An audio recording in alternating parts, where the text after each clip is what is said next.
এখানে যেই কারখানার নিজস্ব যে অগ্নি নির্বাপক ব্যবস্থা, সে ব্যবস্থার মাধ্যমে চেষ্টা করা হয়েছিল। যখন আগুনের ভয়াবহতা যখন হয়, তখন কিন্তু দেখা গেছে যে বহন সেটা স্থাপনে কিছুটা সময় লাগছে, কিন্তু তার আগে আমরা দেখেছি যে ফায়ার সার্ভিসের কাছে যে অগ্নি নির্বাপনের ইকুইপমেন্টগুলো আছে সেগুলো দিয়ে দেওয়ার চেষ্টা করেছে। আগুনটা যেন অন্যান্য ভবনের অন্যান্য যে ফ্লোরে সেই ফ্লোরে যেন সেই চেষ্টা কিন্তু ফায়ার সার্ভিসের পক্ষ থেকে রাখা হয়েছে। এবং যতটুকু আমরা জানতে পেরেছি দুপুর ২টার দিকে এই অ্যাডামস ক্যাব নামে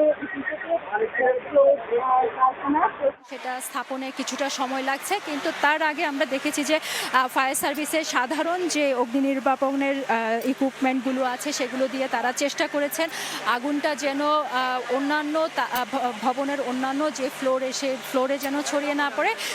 চেষ্টাটা কিন্তু ফায়ার সার্ভিসের পক্ষ থেকে রাখা হয়েছে। এবং যতটুকু আমরা জানতে পেরেছি দুপুর ২টার দিকে এই অ্যাডামস ক্যাব নামে ইপিজেডের যে কারখানা, সেই কারখানায় আগুনের সূত্রপাত।